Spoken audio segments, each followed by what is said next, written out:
1. C'est parti.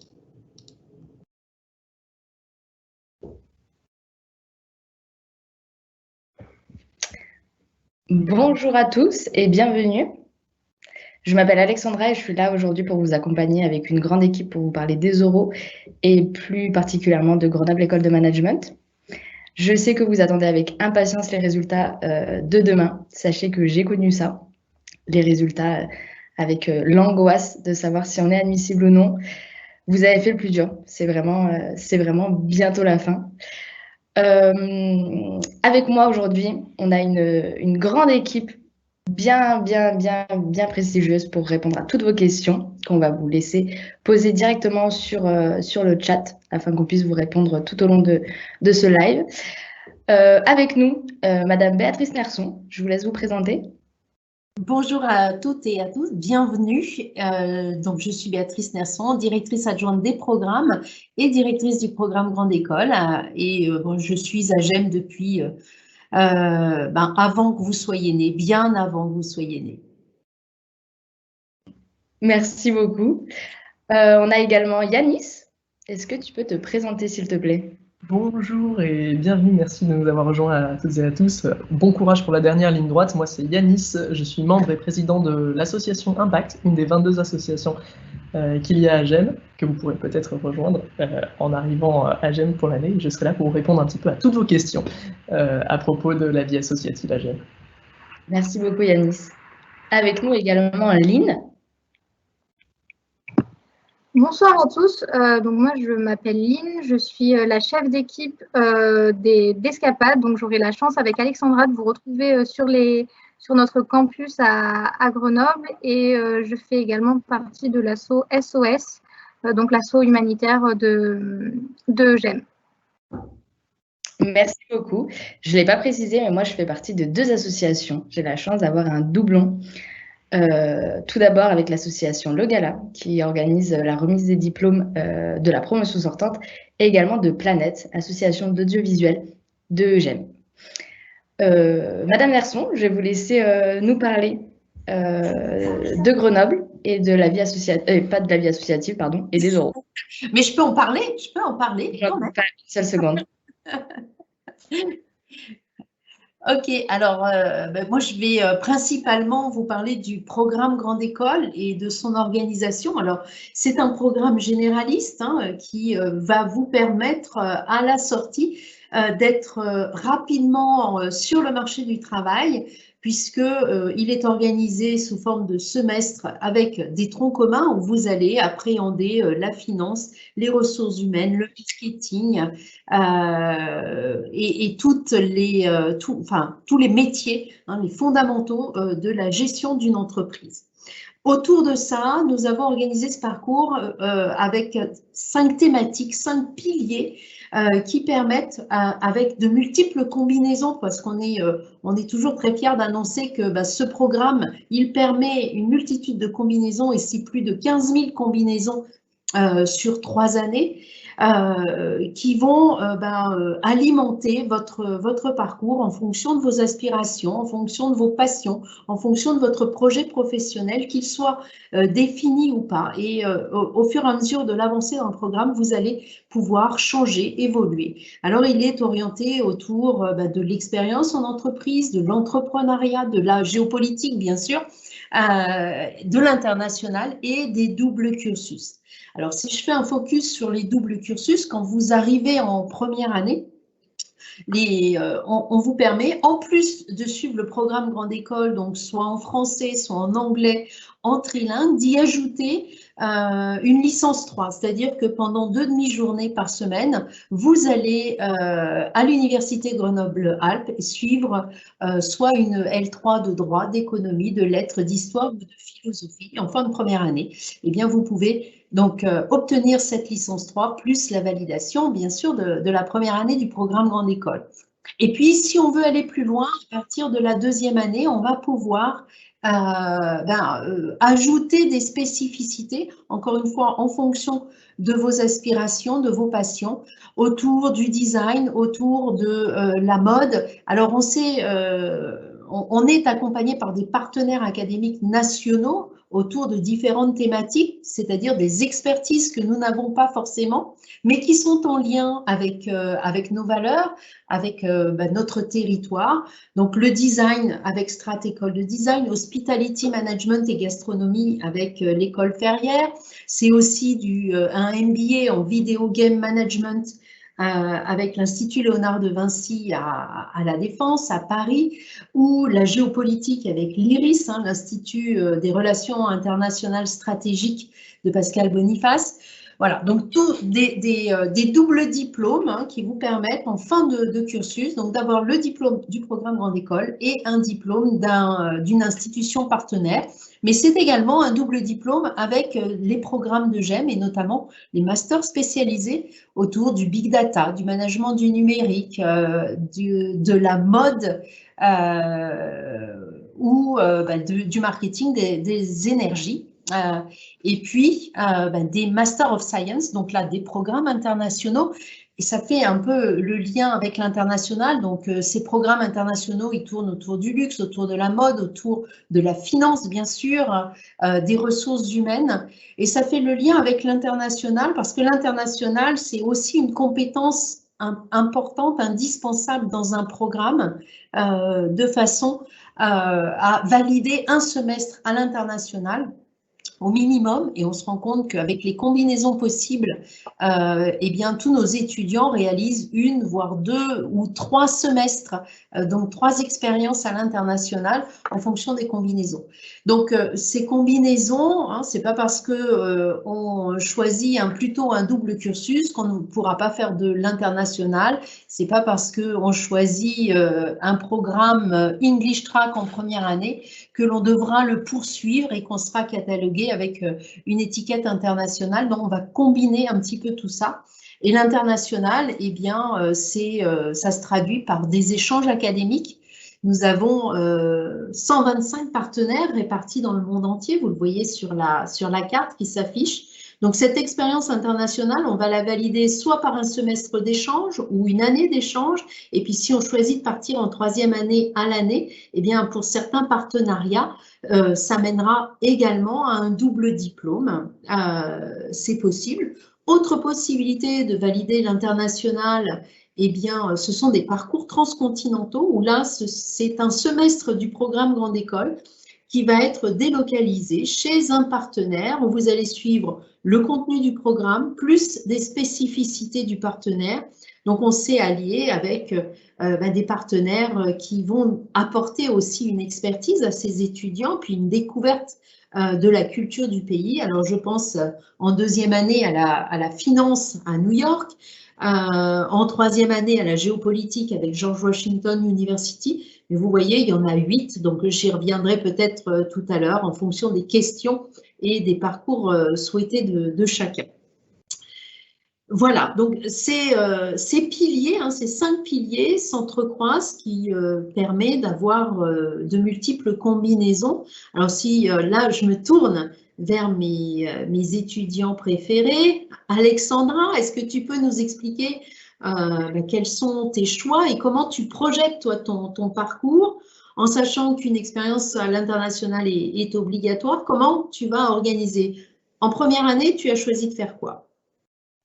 En première année, j'étais en parcours management que je poursuis l'année prochaine avec 2 électifs, 2 spécialisations. Droit des affaires, premièrement, et comportement du consommateur. J'envisage à la suite de ça de faire ce qu'on appelle une année de césure, que j'espère pouvoir faire à l'étranger pour pouvoir valider mon expérience à l'international, pardon, je perds mes mots. Et pour la 3e année, j'aimerais, s'il est possible, faire une alternance. Voilà. Une alternance, et tu sais un petit peu dans quel domaine tu souhaites faire cette alternance? Pas exactement. Pour le moment, sur le second semestre de l'année prochaine, j'aimerais me pencher sur les ressources humaines. D'accord. Mais on a la chance de pouvoir choisir tout un tas d'électifs qui nous permettent de réellement bien voir ce qui nous plaît et ce qui nous plaît un petit peu moins. Et du coup, je me laisse totalement la porte ouverte à toutes les spécialisations possibles. Voilà, et puis c'est l'année césure donc, qui est facultative entre la 2e et la 3e année qui permet de faire 2 expériences professionnelles. Et là, pendant ces expériences, ça permet, de mettre en pratique ce qu'on a vu en salle de classe, de continuer à apprendre parce qu'on est en stage en entreprise, bien évidemment pour avoir des missions, mais aussi pour acquérir encore des compétences et approfondir. Et ça va permettre à Alexandra, par exemple, de faire un stage dans une petite entreprise, un stage et un second dans une grande. Un premier stage, elle l'a dit, à l'international pour valider déjà son expérience. Et puis, c'est aussi une richesse de parcours. Donc, de tester en fait son projet, de l'affiner pour arriver en 3e année sur un cycle de professionnalisation et arriver sur le marché du travail opérationnel à court terme.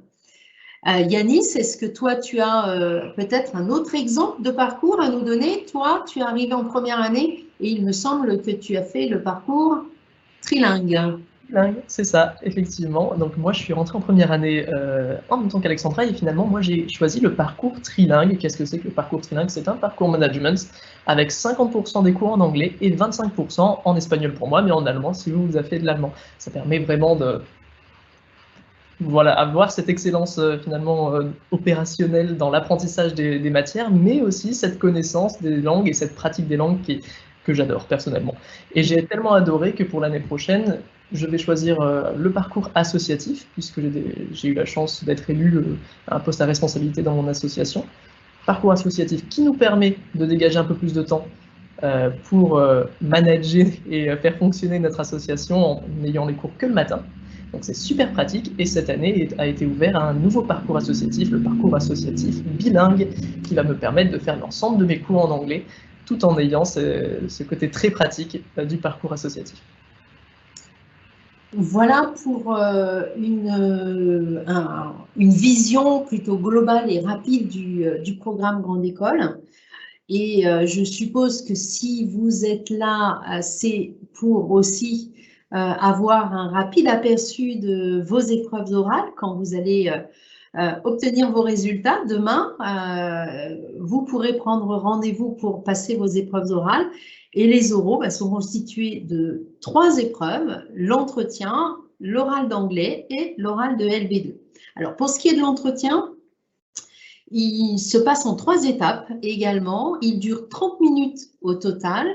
La première partie, c'est un exposé de 5 minutes et je sais que vous êtes extrêmement bien préparés sur cette épreuve. La petite nouveauté de cette année, c'est que vous allez choisir votre sujet. Ce n'est pas nous qui allons tirer au sort pour vous un sujet dans nos bases de données. Vous choisissez un sujet, soit de géopolitique, soit d'économie, soit autour du management de la technologie et de l'innovation. Vous préparez tranquillement à la maison et vous le présenterez le jour J en 5 minutes. Alors, ce qui est important, c'est de bien vous préparer, de citer vos sources. Vous allez vous baser sur un article, un ouvrage peut-être qui vous a plu, une conférence, une émission. Citez bien vos sources. Et ce qu'on va mesurer sur cette partie, c'est votre capacité de prise de parole en public, de structurer vos idées, on sait que vous savez bien le faire, de prendre position. C'est un peu l'épreuve d'échauffement sur cette première partie où vous allez poser votre voix. On sait que vous êtes habitué avec l'école à faire cet exercice et vous gérez votre temps. Vos notes sont autorisées si ça peut vous rassurer, mais on ne demande pas de support de présentation. Évitez de trop les lire. Le principe de cette épreuve, c'est aussi de regarder votre public. Donc, c'est un jury composé de minimum 2 personnes. Vous regardez votre public. Le jury n'intervient pas pendant ces 5 minutes. Il ne pose pas de questions. On passe ensuite à la deuxième partie, celle qui vous inquiète peut-être le plus. Elle inquiète aussi nos membres de jury, à savoir est-ce qu'ils vont savoir répondre à vos questions. Vous allez interviewer un membre de jury pendant 10 minutes. Donc, pendant 10 minutes, c'est vous qui avez la main. Pendant cette partie, vous vous intéressez à la personne. Ce qu'on va mesurer ici, c'est votre capacité à écouter, à vous approprier les réponses et aller approfondir, aller un petit peu plus loin dans votre interview. Donc, le petit piège, c'est de préparer des questions une liste de questions et de ne pas savoir vous adapter. Parce que ce qu'on va mesurer ici, c'est votre capacité d'écoute, c'est votre capacité d'adaptation aux réponses qui vous sont données pour aller chercher plus loin, éviter de passer du coq à l'âne. Et puis, à la fin de cette partie, on vous demande de faire la synthèse, c'est-à-dire de nous dire en quoi cela vous a enrichi, qu'est-ce que cela vous a apporté. Hein, il faut que ça vous nourrisse cet échange, il faut que ça vous apporte quelque chose. Et puis, dernière partie, là, vous allez nous parler de vous. C'est le moment où le jury vous pose des questions, où vous allez pouvoir nous faire vivre vos expériences, les expliquer, les justifier, pourquoi c'était bien, pourquoi c'était pas bien, pourquoi cette expérience était plutôt un échec ou pourquoi elle était très positive. Il faut justifier, nous dire que vous avez participé à l'organisation d'un événement, ce n'est pas suffisant, il va falloir le détailler. Donc, on mesure ici votre capacité d'ouverture, votre capacité à nous donner envie de vous recruter. Il faut que vous ayez des étoiles dans les yeux, que vous nous donniez vraiment envie de rejoindre une équipe d'étudiants engagés et puis de rejoindre un programme avec des valeurs et des projets de développement d'une école. Donc ça, c'est important. Alors, je crois qu'on a Olga qui a eu la chance en 2019 de passer ses épreuves orales et je vais la laisser nous expliquer où elle en est aujourd'hui, ce qu'elle fait et puis ensuite comment elle a vécu son oral à GEM. Oui, bien sûr. Merci, Madame Nerson. Donc, je m'appelle Olga Bory. Je suis étudiante en 2e année du programme Grande École de GEM. J'étais en parcours trilingue comme Yanis l'an dernier lorsque j'ai intégré GEM en première année. Et cette année, j'étais en parcours English Track. Je suis comme Alexandra en doublon, donc c'est-à-dire que je fais partie de 2 associations. ALOA, qui est l'association qui s'occupe de l'accueil et de l'intégration des étudiants internationaux à GEM. Et la deuxième, l'association de théâtre Arsenic. Et donc, à propos des oraux, effectivement, moi, j'ai connu ce que mes camarades qui sont en première année cette année n'ont pas pu voir, donc de les passer en présentiel. Ce que je vous souhaite, parce que forcément, ça revêt une dimension un peu différente, plutôt que de le passer en distanciel, si vous pouvez, évidemment. Alors, moi, le principal conseil que je pourrais donner de ma propre expérience, c'est que, contrairement peut-être aux apparences, on a un entretien qui se déroule en 3 parties, mais ces 3 parties, finalement, le sujet principal, c'est vous. Donc, évidemment, on vous donne matière à réfléchir pour l'exposer, on vous donne une raison d'interagir avec quelqu'un d'autre dans l'interview. Et la partie échange, c'est donc uniquement à propos de vous, mais il ne faut pas oublier que dans les autres parties aussi, donc dans l'exposé et l'interview, on veut avoir une idée, finalement, le jury veut avoir une idée de la personne que vous êtes. Donc dans l'exposé, n'hésitez surtout pas à apporter des arguments qui vous parlent, à rendre ce sujet assez personnel. Vous allez choisir un sujet, expliquer aussi peut-être rapidement pourquoi vous avez choisi ce sujet-là, pourquoi il vous semble pertinent à vous en tant qu'individu. Dans l'interview, vous êtes en face d'une personne. L'intérêt, comme l'a dit Béatrice Nerson, c'est que ça vous enrichisse, que ça vous apporte quelque chose. Donc, rapportez ces réponses à ce que vous en pensez. Par exemple, je ne connaissais pas tel secteur, j'ai appris ceci. Ou bien, j'étais déjà familier de tel parcours, par exemple, parcours d'études qu'a fait cette personne du jury, etc. Vraiment, n'hésitez pas à le mettre en relation avec ce que vous pensiez, ce que vous remarquez, ce qui vous surprend. Sinon, de façon plus générale, soyez vous-même, n'essayez pas de vous créer un rôle ou quoi que ce soit. Si vous avez envie de passer les oraux pour rentrer à GEM, c'est que c'est une école qui vous intéresse. Donc, sachez que nous aussi, évidemment, les jurys, je veux dire, seraient intéressés par vous. Donc, n'hésitez vraiment pas à être juste authentique, à être la personne que vous soyez. Et je pense que je peux finir là-dessus. Si vous avez d'autres questions, en tout cas, n'hésitez pas. Enfin, si vous avez des questions, n'hésitez pas à me les poser. N'hésitez pas à utiliser le chat. Merci Olga. C'est un très bon conseil. L'authenticité, l'honnêteté. Soyez vous-même et donnez-nous envie. Hein, c'est le maître mot, il est là. Le jury est bienveillant. Le jury veut tirer le meilleur de vous. Et pour tirer le meilleur de vous, rien de mieux que de vous mettre à l'aise. Donc, ça va se passer dans une ambiance tout à fait convivial. Alors, en respectant les formes, en respectant bien évidemment un langage correct, mais tout se passe de façon très, très sympathique. Vous allez être face à des entreprises, et ces entreprises, donc dans les membres de jury, hein, ce sont beaucoup de diplômés, parce qu'ils adorent venir recruter des jeunes promotions. Donc des diplômés qui sont vraiment de tous les âges et voilà, ou des entreprises locales hein, qui viennent aussi parce que l'exercice les intéresse énormément. Ça apporte beaucoup dans ces périodes de recrutement et puis de découvrir qui sont ces jeunes étudiants qui rejoignent une grande école. Voilà pour la partie entretien. Alors, vous allez passer vos 2 épreuves de langue également, l'anglais et la LV2. Toutes les deux ont le même coefficient.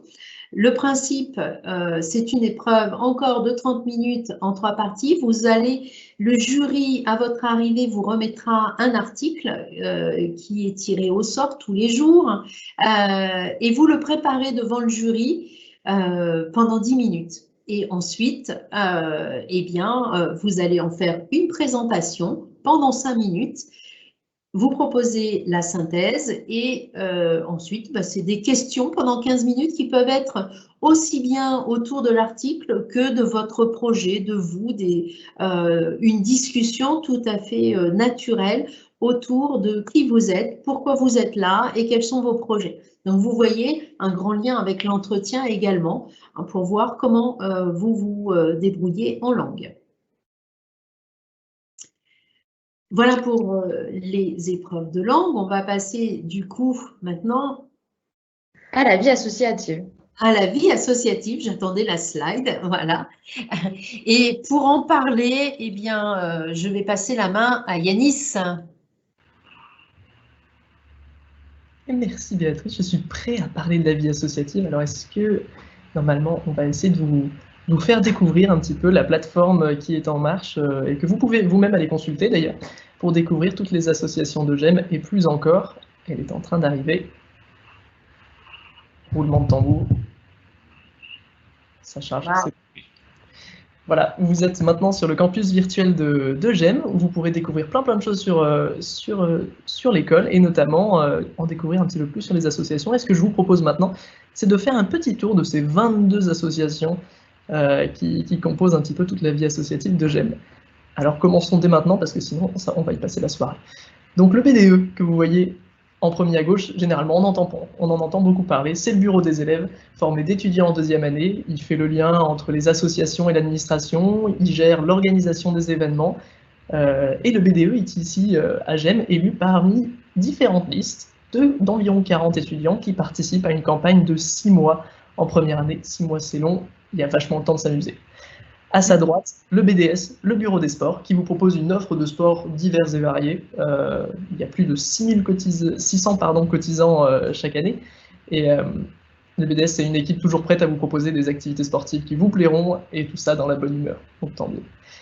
Et à sa droite, Escapade. Lynn et Alexandra pourront vous en parler beaucoup mieux que moi, mais en tout cas, Escapade, vous commencez peut-être à les connaître. C'est eux qui travaillent en partenariat avec GEM sur l'organisation des euros. Ces euros qui arrivent bientôt, ces euros qui font un peu peur, mais qui seront malgré tout une très belle expérience grâce à vous, l'équipe Escapade. Hop. On passe un petit peu plus à droite et on arrive au gala. Alexandra pourra nous en parler aussi, mais le gala, il organise chaque année la remise des diplômes des promotions sortantes de la plus belle des manières avec un bien bel événement. Ils ont d'ailleurs réussi avec grand succès cette année à organiser une version en ligne de leur gala, comme quoi rien ne peut les arrêter. Et à la droite du gala, Altiglis, c'est l'association de sport d'hiver de GEM, dont vous avez peut-être déjà entendu parler, puisque malgré tout, Altiglis organise le GEM Altiglis Challenge, la Coupe du Monde étudiante de ski et de snowboard. On est bien connu pour le ski à Grenoble, et Altiglis n'y manque pas. On reste finalement dans le sport avec ICO, Ici commence l'océan. C'est l'association de sport nautique de GEM qui organise et participe à des événements comme la course croisière EDEC par exemple, ou la GEM Swimming Cup. Si vous aimez l'eau, écoutez, n'hésitez pas. J'ai entendu dire qu'ils ne buvaient presque jamais la tasse. Et à droite, CO, une fois qu'on a bien fait du sport, après l'effort, le réconfort, le DAU. Le DAU, c'est le guide des bons plans à Grenoble, des restaurants, des bars, des activités culturelles, tout ça pour pouvoir bien se faire plaisir dans notre bien belle région. Et avec son pendant de ski, finalement, le DAU des Neiges, qui est un guide des stations de ski environnantes pour pouvoir se faire plaisir dans nos bien belles stations de ski. Et à sa droite, on reste sur les plaisirs de la table, avec Millésimé, l'association de GEM qui organise des événements, des dégustations et des challenges autour des thèmes de la gastronomie et de l'œnologie. Donc petit coucou à toutes les gourmandes et tous les gourmands, j'espère que cette petite mise en bouche vous aura donné envie de passer au plat principal. Hop, on continue avec les culturels et les engagés. Alors vous pouvez voir à gauche, on commence par GEMONU, c'est l'association de GEM qui se focalise sur la géopolitique, on aime bien en parler ici, les relations internationales et la diplomatie, c'est elle qui organise des simulations onusiennes pendant lesquelles vous pourrez plaider tel un véritable membre des Nations Unies du haut de votre vingtaine d'années, parce qu'après tout, les idées traversent les âges bien mieux que la mode et les genres musicaux. Et au fond, si j'arrive à lire, c'est savoir oser la solidarité. Bon, vous l'aurez peut-être compris, c'est l'association humanitaire d'aide à l'enfance et de solidarité de GEM, qui mène des projets locaux comme internationaux et dont les membres partent parfois en fin d'année aider les populations en difficulté, comme par exemple dans des pays comme le Togo ou Madagascar. À droite, une asso que j'apprécie personnellement beaucoup, je porte ses couleurs encore aujourd'hui, c'est Impact, l'association créatrice de solutions durables qui propose et promeut des alternatives soutenables aux enjeux environnementaux, sociaux et économiques d'aujourd'hui.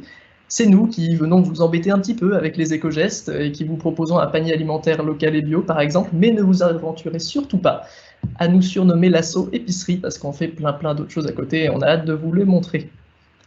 Et à notre droite, pardon, je vais y arriver, la Zona, c'est le bureau des arts de GEM, 9 pôles entiers qui regroupent des projets musicaux, des arts visuels, des arts alternatifs comme la mode, la radio étudiante, une comédie musicale avec la Commu et une troupe de théâtre dont Olga et moi-même faisons partie, Arsenic. J'aime beaucoup cette troupe. Hop, et on se tourne un petit peu sur le côté, on retrouve Enjeu, c'est l'association de divertissement et de game design de GEM, qui organise et crée par exemple des murder parties, qui sont des jeux à grandeur nature finalement, avec par exemple des acteurs et des actrices de la troupe de théâtre de GEM. Donc c'est vraiment l'asso qui montre qu'à GEM on sait s'amuser dans tous les sens du terme. Et à sa droite, donc Aloha, comme l'a dit Olga, c'est le bureau de l'international de GEM, qui facilite l'installation des étudiants internationaux et qui organise des événements, des activités pour faciliter les rencontres et les échanges entre étudiants français et étudiants internationaux. Et oui, GEM en débat, voilà. GEM en débat, qu'est-ce que c'est? C'est la tribune étudiante de GEM qui écrit, qui publie des articles sur des thèmes très divers et variés. Elle organise également des conférences ou encore un concours d'éloquence entre gémiens et gémiennes pour savoir qui sera capable d'articuler plus que moi ce soir. Et à sa droite, Planète, c'est l'association de création audiovisuelle de GEM qui réalise des courts-métrages, des spots publicitaires pour des entreprises, par exemple, ce qui peut être très formateur pour des personnes qui aimeraient se tourner vers ces secteurs. C'est aussi elle qui couvre les événements à GEM en filmant des témoignages et des vidéos récapitulatives. Alors ne trébuchez surtout pas pendant un événement à GEM parce que Planète aura la vidéo. Hop, on va peut-être pouvoir passer aux associations professionnelles et on peut déjà voir à la gauche AMD Job Service, c'est une agence d'intérim à la gémienne qui met en relation des étudiants à la recherche de missions et des entreprises qui proposent des missions. Elle nous propose régulièrement des missions rémunérées via nos différents canaux de communication et c'est super pratique pour plein d'entre nous. Au milieu, on peut voir GEM Entreprendre, c'est l'association d'entrepreneuriat qui accompagne les projets des étudiants et qui organise des événements pour nous expliquer un petit peu plus ce que entrepreneuriat veut vraiment dire. Et à la droite, GEM Finance Society, c'est l'association de finance de GEM dont les membres découvrent la finance de marché, la finance d'entreprise, plein de types de finances très divers. Et donc si vous aimez la finance, vous sentez une petite appétence pour ce milieu, allez-y, les yeux fermés. Et à droite, GEM Junior Conseil, l'Agile, comme on aime bien l'amener, c'est la junior entreprise de l'école. Elle s'apparente un peu à un cabinet de conseil spécialisé en marketing à la gémienne. C'est effectivement une asso qui se veut très formatrice et professionnalisante. Pile en face de nous, le Gem Store, la boutique officielle de Gem, où chaque Gemien, chaque Gemienne peut retrouver les goodies, les hoodies, autant dire que de l'école, autant dire que leur renommée est acquise. C'est des rimes aussi à Gem. Et la Corpo, c'est l'association qui aide les étudiants à développer leur réseau professionnel, grâce à des salons et des cafés-rencontres par exemple, parce que le réseau, c'est important. Et je crois qu'on a fait à peu près le tour de toutes les... Merci beaucoup. Bravo. Yannick. Merci beaucoup. Comme vous avez pu le constater, 22 associations, c'est des belles associations qui sont reconnues même nationalement, avec SOS qui a été élue première association étudiante en 2019, un couloir des assos extrêmement long qui montre qu'à Gem, la vie associative a une importance primordiale. Voilà, et on s'amuse bien et on a plein de projets, c'est très professionnalisant, de la plus petite association à la plus grande. On peut tous avoir un rôle qui nous permet de réellement mettre en activité, comment dire, je perds mes mots, à profit. Tout ce qu'on peut apprendre, on peut réellement l'utiliser à l'aide de nos projets associatifs. Et voilà, c'est extrêmement intéressant et très valorisant surtout. Merci beaucoup Yanis, encore une fois. Lynn, est-ce que tu peux nous parler un petit peu plus en détail de la journée des futurs admissibles lorsqu'ils viendront passer leurs oraux chez nous? Oui, tout à fait. Donc c'est vrai que Madame Nerson vous a parlé de la partie plutôt orale, plutôt stressante. Nous, on a le beau rôle dans l'histoire, c'est de vous faire apprécier votre journée à Grenoble. Donc, notre équipe met tout en place pour vous accueillir dans les meilleures conditions possibles. Tout d'abord, de quoi je pourrais parler? Alors, côté animation, on vous propose différentes activités, que ce soit sur le campus, mais également à l'extérieur du campus. Donc, pour ne citer que quelques-uns de nos événements, il va y avoir une activité en réalité virtuelle. Je n'en dis pas plus, c'est à vous de venir découvrir sur les campus. Il y aura également des blind tests, des échanges, voilà. L'exercice de réalité virtuelle, il faut bien sûr battre le score de Monsieur Fiorina. Ah, mais je ne sais pas qui est le premier entre Monsieur Fiorina et notre cher et tendre dauphin. Je crois qu'ils sont ex aequo de mémoire. Donc oui, bien évidemment, venez battre le record. C'est avec grand plaisir qu'on veut vous voir sur cette activité.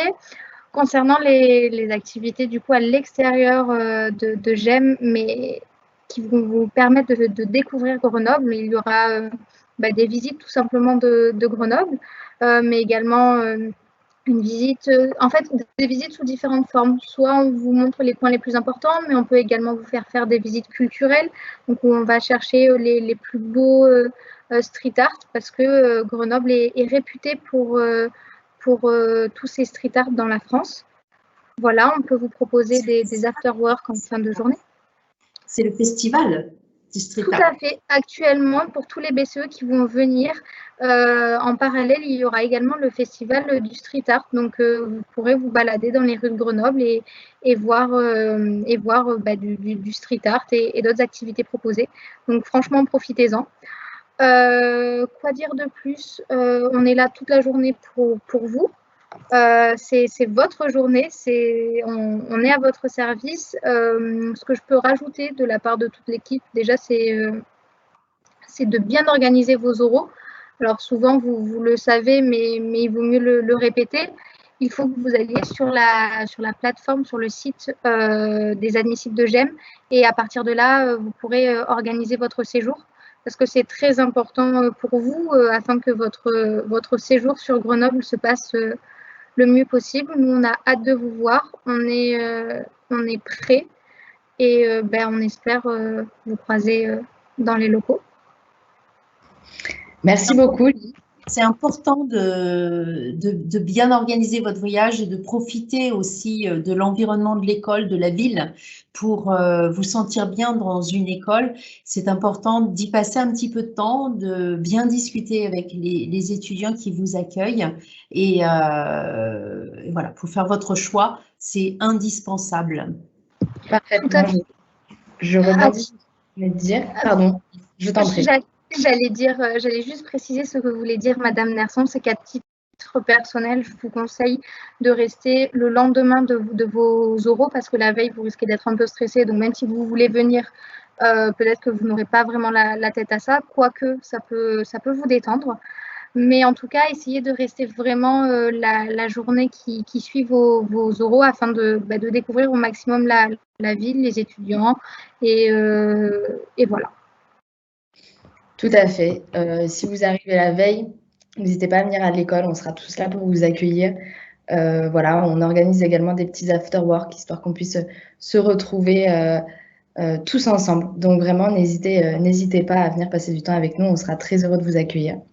Comme vous pouvez voir sur la slide, l'ensemble de nos réseaux sociaux, Instagram, Facebook, TikTok, nous avons également une adresse mail qui vous est dédiée pour que vous puissiez poser toutes vos questions. On essaye d'être le plus réactif possible, donc n'hésitez pas, abusez au maximum de nos messages privés, de nos DM, comme on dit.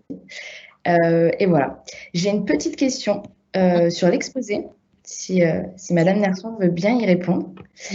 La question est de Léa, elle nous demande de quelle manière il faut structurer notre exposé. Est-ce qu'il est important de le faire comme une dissertation avec une sorte d'introduction, des parties, pourquoi pas une problématique, ou si la forme est libre? Alors, c'est à vous de voir comment vous voulez l'organiser, surtout en fonction de la source que vous aurez utilisée. Ah, nous avons un invité surprise, Monsieur Fiorina, qui ne peut pas s'empêcher de venir voir ce qui se passe dans mon bureau. Hop là, c'est un live des candidats BCE. Bonsoir. Bonsoir. Bon, tout le monde va bien? Alors, nous, plutôt. Oui, et bon, un petit suspense, résultat très très bientôt. Il paraît. Et oui, demain. C'est demain. Bon, bah comme ça, tout le monde peut aller se préparer ce soir dans les cafés et puis pour être en pleine forme demain. À très bientôt, j'aime. Alors, donc oui, l'idée, hein, c'est bien de structurer votre exposé, votre discours avec, oui, une introduction, pourquoi vous avez choisi ce sujet, la source, et puis ensuite les trois parties. Mais Olga, est-ce que tu peux donner un exemple? Un exemple, vous voulez dire, de structure? Comment tu t'y es pris, toi, dans ta structure? Alors, dans l'ordre, moi, au brouillon, je commençais toujours par me demander quelle problématique j'allais faire. Donc, moi, sachant que moi, c'était différent, j'avais un sujet qui était imposé. Mais une fois que vous avez choisi votre sujet, il faut, de façon obligatoire, peu importe la forme que vous décidez d'avoir ensuite, qu'il y ait une problématique dans le sens qui est une réflexion, en fait, à avoir tout simplement. Au niveau de la structure, je pense que le plus pertinent, c'est de faire une introduction et ensuite, je pense 2 parties. 5 minutes, à mon avis, vous avez assez de temps pour, voilà, 2 parties de développement et une conclusion. C'est assez important quand même d'avoir ce type de structure parce que ça permet que ce soit plutôt clair. Vous nous annoncez ce que vous allez dire et vous faites une synthèse de ce que vous avez dit et de ce qu'on en retire par rapport à votre problématique. Après, c'est sur 5 minutes, donc vous faites de votre mieux, j'ai envie de dire. Mais c'est toujours mieux d'avoir ce type de structure. En tout cas, moi, je trouve que ça permet de rendre l'exposé plus clair. Très bien. Merci beaucoup. Une autre petite question, est-ce qu'il est important que le sujet soit en rapport avec notre personnalité? Et si oui, sinon, est-ce qu'il faut que ce soit un sujet très porté sur le thème choisi? C'est-à-dire que si par exemple on prend un jeu économique, est-ce qu'il faut que ce soit en rapport direct avec l'inflation, la dette publique, etc. Ou est-ce que le sujet peut être bien plus large? Il est très large le sujet, c'est vous qui choisissez l'article qui vous a interpellé. Hein, c'est essentiellement ça, et pouvoir traiter votre sujet à votre façon, avec la structure, la problématique et deux aspects de cette problématique. Merci beaucoup. Une autre question concernant le double diplôme ingénieur. De quelle manière, et plus largement de tous les doubles diplômes, de quelle manière est-ce que l'on s'inscrit pour pouvoir avoir accès à ces doubles diplômes et les valider? Comment est-ce que cela se passe? Alors, on a 2 doubles diplômes ingénieurs, donc c'est comme ça, vous avez le choix. Pour ceux qui savent qu'ils veulent faire un double diplôme ingénieur avec notre partenaire CYTech, donc à Cergy-Pontoise, ce double diplôme s'organise vraiment en parallèle pendant 4 ans. 2 ans à GEM avec des cours à distance de CYTech, notamment en informatique et en mathématiques pour vous remettre à niveau.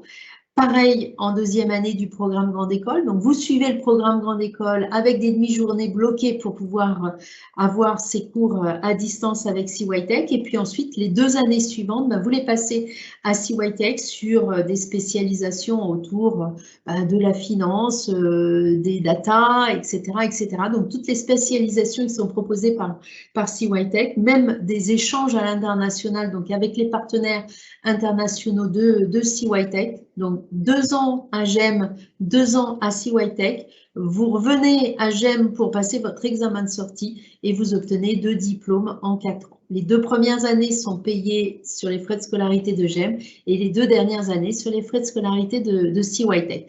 Donc ça, c'est le premier double diplôme ingénieur. On en a un autre qui est plus historique parce que ça fait plus longtemps qu'on l'a créé et on a été la première école en la matière à développer ce genre de double diplôme. C'est avec l'IMT Atlantique à Brest, où là, vous passez vos 2 premières années à GEM. Vous pouvez même faire une année de césure si vous le souhaitez. Et ensuite, vous intégrez la 3e année du cycle d'ingénieur à Brest. Et si vous êtes prêt pour affronter l'année 2 du cycle d'ingénieur, eh bien, vous obtenez après une 4e année, donc le double diplôme ingénieur également avec Brest. Donc, chaque école d'ingénieur a ses spécificités. Je vous engage à aller voir les spécificités de chacun. Et puis, à Brest, ça permet de réfléchir si on souhaite vraiment s'engager dans cette démarche.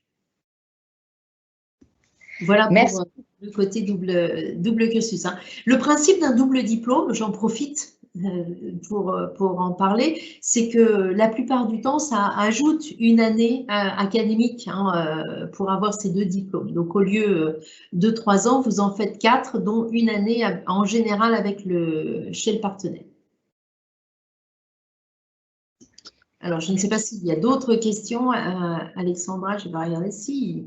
Alors, on en a encore une petite sur le fonctionnement du double diplôme en droit et comment est-ce que l'on articule l'expérience à l'international avec ce double diplôme.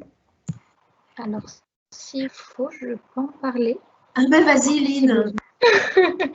Alors, moi-même ayant fait le premier semestre avec le double diplôme, du coup, de droit, je peux t'expliquer, Constance. En fait, ce qui va se passer… Tu as les résultats de la L3, là? Non, malheureusement, pas encore. Pas encore. Donc, comment ça se passe? Une fois que tu es admise à GEM, tu vas candidater sur différents parcours. Donc, par exemple, Yanis a fait le parcours trilingue. Yanis et Olga ont fait le parcours trilingue. Et toi, donc, tu peux faire le parcours en double diplôme avec l'Université Grenoble-Alpes. Donc, c'est une sélection sur dossier. Une fois que tu es admise, tu vas avoir une mise à niveau de septembre à mi-octobre. Pour rattraper justement le retard s'il y en a eu et que tu obtiennes du coup un niveau L2. Suite à cette mise à niveau, tu vas avoir tes cours en L3 avec donc à l'UGA. Ce module, la particularité du double diplôme de droit, c'est que les cours sont en distanciel. C'est pas propre à la situation sanitaire, ça a toujours été en distanciel. Donc c'est plutôt apprécié par les étudiants car ça évite les déplacements entre les campus. Donc, tu auras tes partiels par la suite, ceux du premier semestre et ceux du second semestre. Et ce qui est favorisé et proposé par les professeurs de GEM, c'est de faire ta L3 et ton M1 en double diplôme. Oui, en double cursus, faire une année de césure pour GEM, tu finis ton M2 de droit et par la suite, tu reviens sur GEM pour finir du coup, ton double diplôme à GEM. Et donc, à ce moment-là, tu peux par exemple faire ton expérience à l'étranger. Voilà. Alors, en fait, ce qui se passe avec ce type de double diplôme, quand on veut poursuivre après la L3, il faut continuer en M1. Alors, ça veut dire que il y a des choses qu'on ne peut pas faire quand on est en M1. On ne peut pas tout faire en termes d'organisation, mais il y a quelques combinaisons qui sont possibles. On pourra rentrer dans le détail quand vous viendrez à GEM. Et puis, pendant l'année de césure, au lieu d'être en expérience professionnelle, vous êtes en M2 dans l'université de votre choix. Et énormément d'étudiants postulent sur des M2 dans toute la France reviennent en troisième année, soit pour faire un échange académique, soit pour suivre un programme international, ce qui permet de valider cette expérience internationale. Et puis, ça peut être aussi de faire un stage de fin d'année à l'international également. Voilà pour Constance. Merci beaucoup. Si vous avez d'autres questions, n'hésitez pas. Et sinon, si on n'a pas répondu à toutes vos questions, n'hésitez pas à venir directement sur nos réseaux sociaux pour nous les poser. Il y a Castejon, alors je ne connais pas son prénom, qui voulait un contact avec quelqu'un de la communication, mais je lui ai demandé de préciser sa question, de savoir est-ce que c'est avec l'équipe d'accueil, est-ce que c'est pour avoir sur des sujets de cours, ou plutôt une communication plutôt institutionnelle. Donc, n'hésitez pas à nous répondre et on tâchera de vous mettre en contact avec la personne que vous souhaitez. Voilà. Sinon, il y a toujours les réseaux sociaux pour nous retrouver. Retrouver notre charmante équipe d'accueil qui est toujours sur le pont. Un petit mot de la fin, Alexandra? Eh bien, merci beaucoup d'avoir été là. On a hâte de vous retrouver à partir de la semaine prochaine pour les plus rapides à venir chez nous. On a hâte de vous retrouver directement à GEM.